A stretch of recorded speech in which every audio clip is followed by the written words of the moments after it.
आज देश नहीं झुकने देंगे में हम सबसे पहले रिश्तों के बेवफा रंग पर सोशल मीडिया पर छिड़ी जंग की बात करेंगे। खबर बहुत वायरल है, लगा आज विश्लेषण करना चाहिए।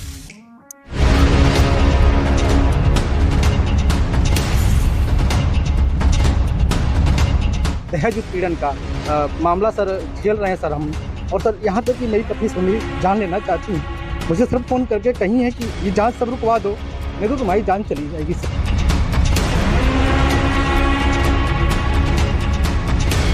देखिए, श्री आलोक कुमार मौर्य के साथ मेरा व्यक्तिगत पारिवारिक विवाद चल रहा है और विवाद क्षेत्र के लिए तलाक हेतु मेरे द्वारा उनके खिलाफ मुकदमा भी दायर किया गया है, जो पारिवारिक न्यायालय में विचाराधीन है।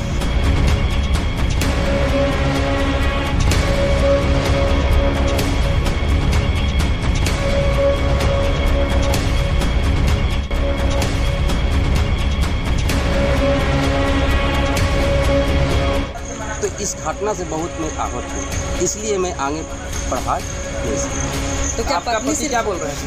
वो बोल रहे हैं कि हम इसमें अब सक्षम नहीं हैं, हम भी नहीं पढ़ाएं। अगर पढ़ाएं, अकल का यही घटना हो जाए। तो देखिए, हर कोई एक जैसा तो नहीं है।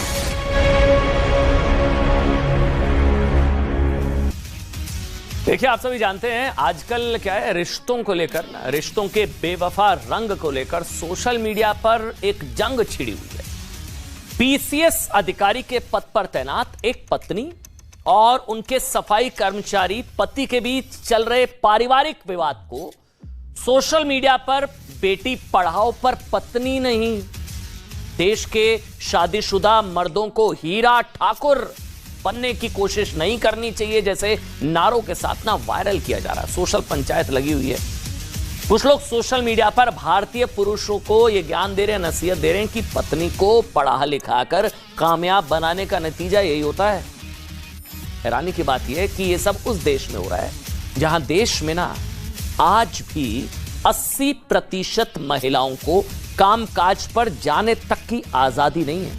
80%। जिस देश में आज भी 90% महिलाएं दिन में 12-12 घंटे अपने पति, बच्चों और परिवार की देखरेख में लगी रहती हैं। 90%। जिस देश में मैट्रिमोनियल साइट्स पर 85% पुरुष ऐसी महिलाएं पसंद करते हैं जो घरेलू हों, जिनकी शादी के बाद नौकरी करने की कोई चाह ना हो। उस देश में बरेली की एसडीएम, पूरी कहानी सुनिएगा बहुत ध्यान से।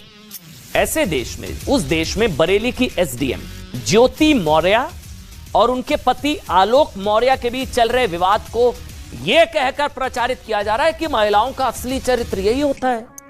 उन्हें जैसे ही सफलता मिलती है तो वो अपने से कम सफल पार्टनर या पति को छोड़ देती हैं। ये सच है। आंकड़े क्या कहते हैं? क्या पुरुषों से ज्यादा सफलता मिलने पर महिलाएं अपने से कम सफल अपने पतियों को छोड़ देती हैं क्या? ये जो प्रचारित किया जा रहा है, मतलब क्यों डर सताए कहीं उनकी पत्नी ज्योति ना बन जाए, ये चल रहा है ना बहुत। मतलब क्या लव यानी कि प्रेम से शुरू हुए रिश्ते को सफलता की नजर लग जाती है क्या?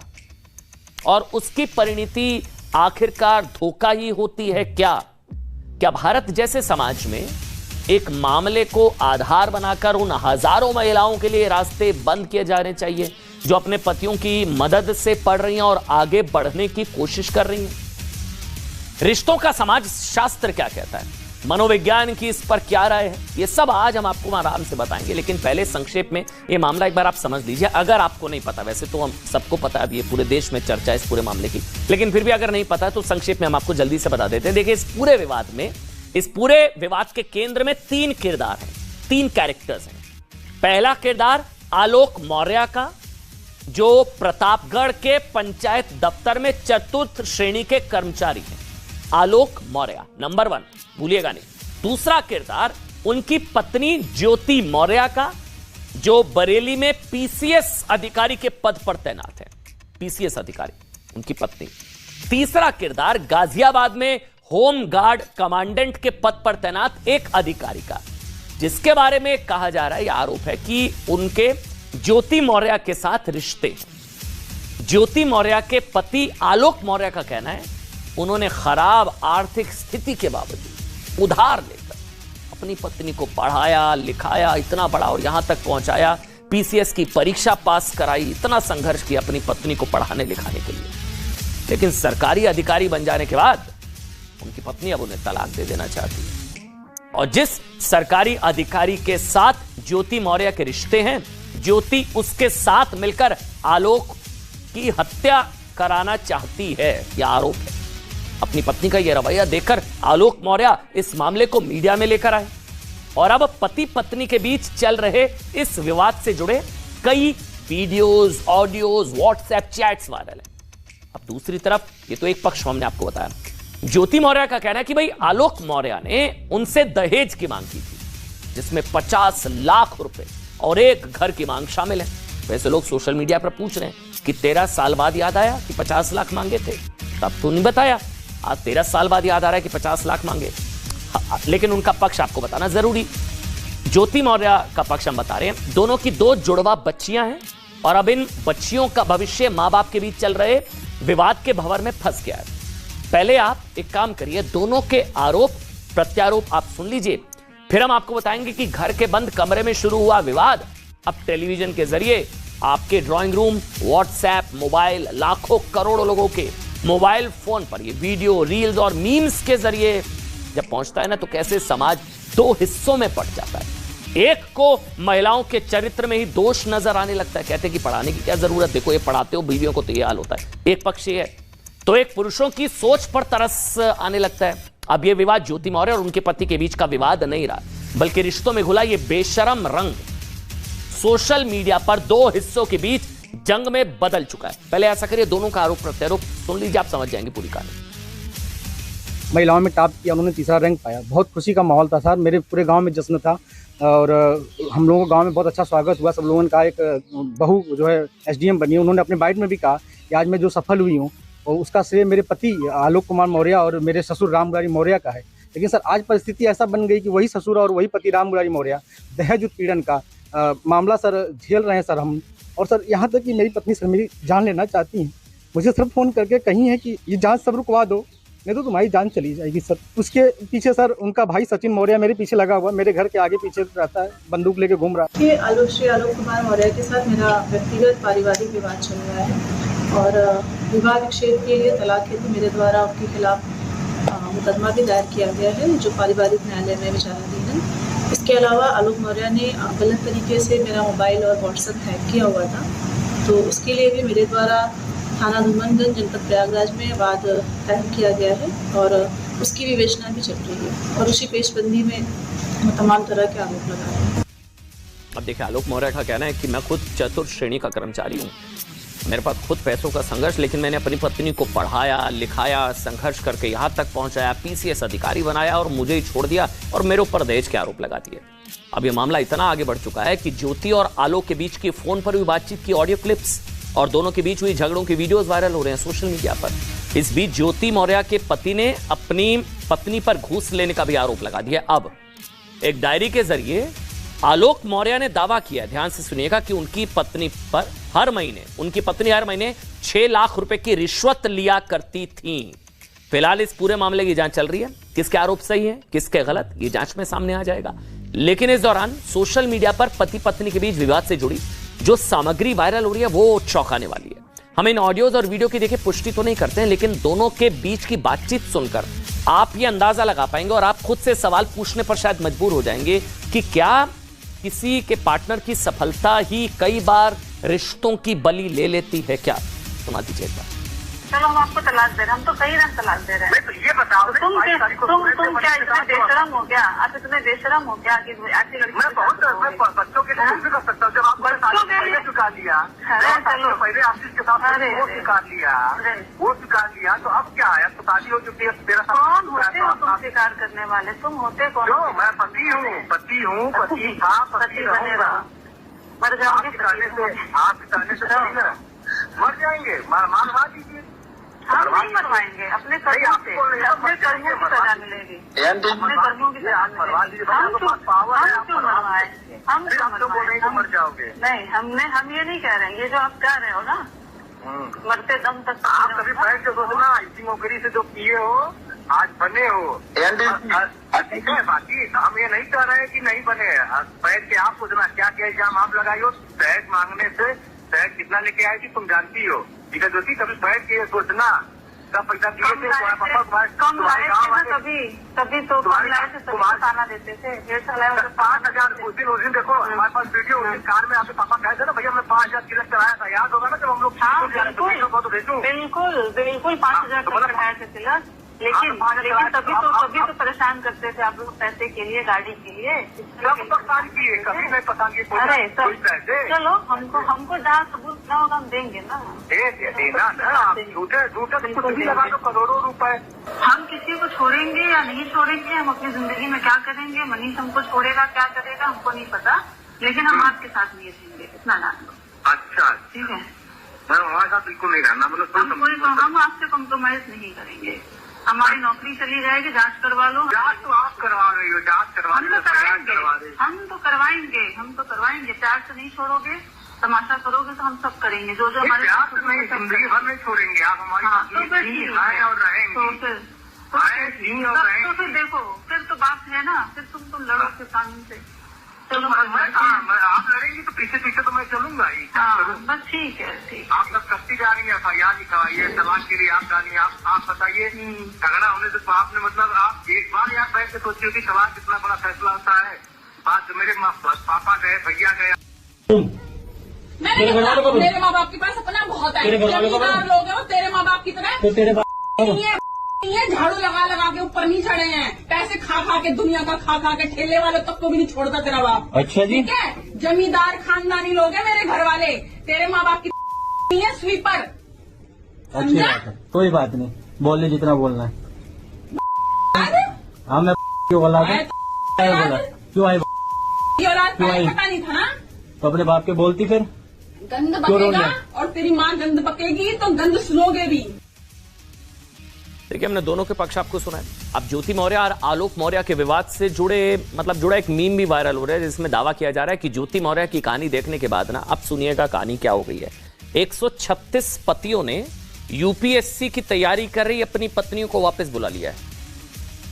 ये हैरान कर देने वाले दावे चल रहे हैं सोशल मीडिया पर। ये दावा झूठा है, कम से कम पूरी तरह से सच तो नहीं हो सकता, मतलब 136, हालांकि कुछ लोग हो भी सकते हैं, लेकिन इस पूरी घटना का असर समाज पर बहुत गहरा पड़ रहा है। पति अपनी पत्नियों को पढ़ा नहीं रहे, मतलब आगे की पढ़ाई करने की जरूरत नहीं है, समाज पर गहरा असर पड़ा है, जो कि गलत है हमें लगता है। कहानी सुनिएगा जो बताने जा रहा हूं। बिहार के बक्सर में एक पति ने बीपीएससी यानी कि बिहार पब्लिक सर्विस कमीशन की तैयारी कर रही अपनी पत्नी को पढ़ाई छुड़वा दी, उसे गांव वापस बुला लिया। पति को शक था कि कहीं उसकी पत्नी भी ज्योति मौर्य की तरह कोई हरकत ना कर बैठे, ज्यादा अगर ऊपर बड़ी अफसर बन गई तो दिमाग पर कामयाबी ना आ जाए, फिर रिश्ता हमारा। तो ये लोग कर रहे हैं। ये बक्सर की कहानी ओरिजिनल है, वीडियो है हमारे पास।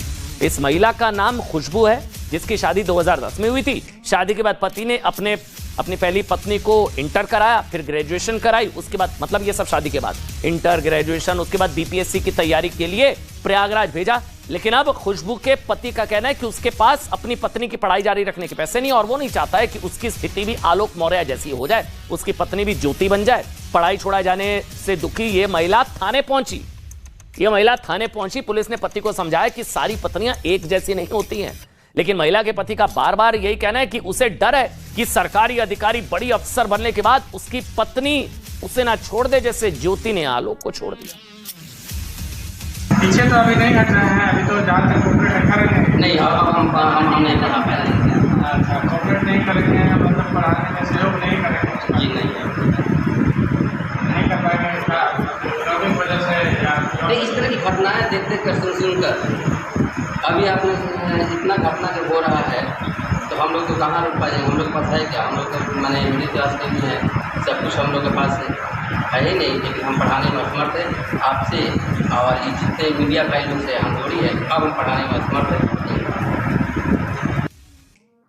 देखिए आज के ज़माना सब कुछ देख रहा बा, सब कुछ बा, और उस सब घटना को जो अभी तत्काल में अभी नया घटना जो देखे के मिलल प्रयागराज होला ज्योति मौर्य और आलोक मौर्य के बीच, कि उन्होंने सफाई कर्मचारी होते इतना त्याग करके अपनी वाइफ को, अपनी पत्नी को, अपनी औरत को इतना बड़ा जगह पर ले गया और ले जाने के बाद अगर इस तरह की घटना उनके साथ हो रहा है तो इस घटना से बहुत मैं आहत हूँ, इसलिए मैं आगे पढ़ा नहीं सकता। हम नहीं पढ़ा पाएंगे। तो पहले तो आप पढ़ा रहे थे? पहले पढ़ा रहे थे, इस तरह घटना नहीं थी। भरसक खेत बाजार दुनिया गहना गुड़िया बेच के कर देते, बात वो अलग होता। लेकिन आज हमारे साथ इस तरह की समस्या नहीं है, नहीं हो सकता है हमारे से। इसलिए नहीं होगा कि कल क्या घटना होगी, परसों क्या घटना होगी, हम सब कुछ बेच देते, लास्ट में क्या करेंगे। थाने पर आए थे हम, थाना प्रभारी से कहने के लिए कि सर हम अभी पढ़ाने में सक्षम नहीं है, हम नहीं पढ़ा पाएंगे। पत्नी को पढ़ना है, पत्नी तो पढ़ेंगी, पत्नी को तो शुरू से पढ़ा, लेकिन हम अर्थ देने के सक्षम नहीं है। हम आए हैं कि जो यूपी का घटना घटा है ज्योति मौर्य वाला, मेरे पति चाहते हैं कि अब हम भी नहीं आगे सक्षम हैं पढ़ाने में, लेकिन शुरू से लेके आज तक 10 साल से वो हमको पढ़ा रहे हैं। और आज अगर पीछे हट जाएं तो ऐसे ही तो हर महिला का मतलब मनोबल टूटता जा रहा है। कल 136 पत्नियों ने अपने पत्नी को बुला लिया प्रयागराज से, जो PCS की तैयारी कर रही थी। अब उन लोगों का सपना तो सपना ही रह गया। इसी तरह तो हर महिला यूपी बिहार या हर देश में प्रदेश में जहाँ देखिए यही न्यूज़ चल रही है।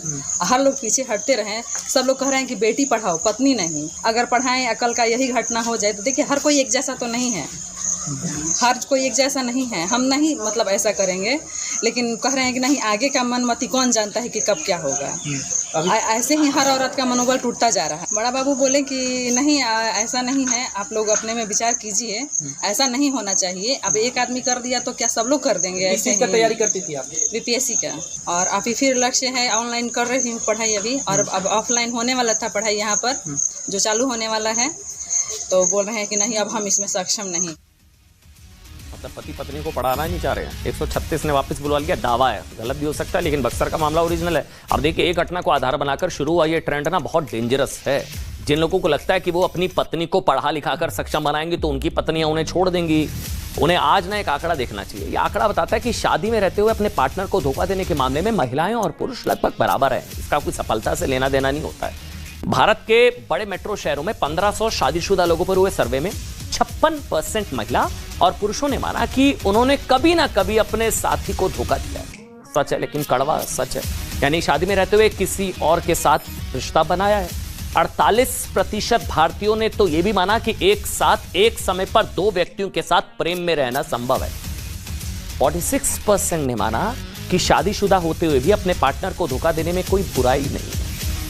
सर्वे में महिला और पुरुष दोनों शामिल थे, और सर्वे में शामिल महिला और पुरुषों के जवाबों से पता चलता है कि लगभग 50% भारतीय महिला और पुरुष ना शादीशुदा होते हुए भी अपने पार्टनर से धोखे को लेकर आज की तारीख में कितने सहज हैं। पुरुष भी धोखा देने के लिए तैयार हैं और लगभग उतनी ही महिलाएं भी। इसलिए किसी एक को दोष देना पहली हमारी नजर में ठीक नहीं है।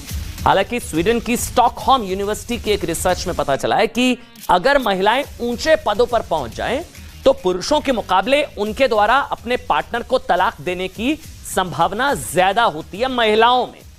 लेकिन ये रिसर्च स्वीडन में हुई थी और इसे भारतीय महिलाओं में के मामले में पूरी तरह से सही नहीं माना जा सकता या नहीं माना जाता। भारतीय महिलाओं का सच यह है कि आज भी भारत के ज्यादातर पुरुष अपने घर की महिलाओं को काम करते हुए नहीं देखना चाहते। ये एक हार्ड फैक्ट है। पिछले साल ऑक्सफोर्ड यूनिवर्सिटी के एक रिसर्चर दिव्याधर ने भारत की, ये बहुत ही ऑथेंटिक रिसर्च है, मैट्रिमोनियल साइट्स पर एक सर्वे किया था।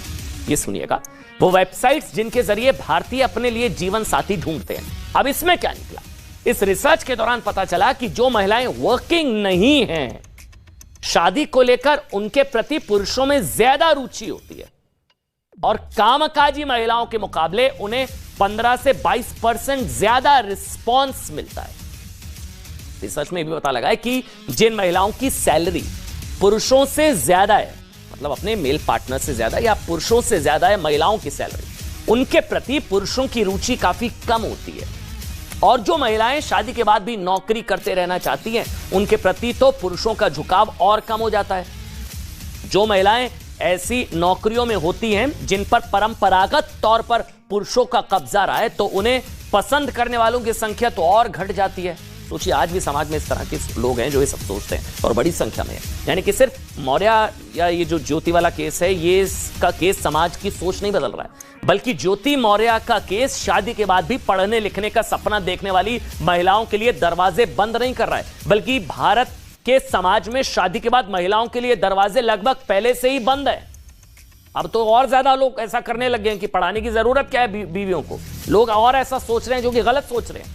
पति वापस बुला रहे हैं, नहीं पढ़ाना, ज्योति वाला हाल हो जाएगा, सबको हीरा ठाकुर नहीं बनना, पता नहीं इस तरह के मीम्स चल रहे हैं। इसलिए जो लोग कह रहे हैं ना कि बेटी पढ़ाओ पर बीवी नहीं, और भारत के पुरुषों को सूर्यवंशम फिल्म का हीरा ठाकुर नहीं बनना चाहिए, उन्हें आंकड़े देखकर समझना चाहिए कि देखिए भारत का समाज पहले से ही महिलाओं की पढ़ाई लिखाई और उनके बाहर जाकर काम करने को लेकर इतना सपोर्टिव नहीं है। ये फैक्ट है और ये सोच बदलने की जरूरत है कि कोई कॉपीराइट नहीं है सक्सेस पर पुरुषों का। और बावजूद इसके जिन महिलाओं के पति समाज की सोच के विपरीत जाकर अपनी पत्नियों को पढ़ा लिखा रहे हैं, सक्षम बना रहे हैं, उन्हें चेतावनी देने की बजाय बधाई दी जानी चाहिए। भाई इस खबर के दौरान आपने बार बार क्या एक शब्द सुना, हीरा ठाकुर के बारे में सुना होगा कि हीरा ठाकुर नहीं बनना, हीरा ठाकुर नहीं बना। अब इसके मीम बनाकर कहा जा रहा है कि मर्दों को हीरा ठाकुर नहीं बनना चाहिए, उसके बारे में भी जान लीजिए। अब हीरा ठाकुर अमिताभ बच्चन की मशहूर फिल्म सूर्यवंशम का किरदार है।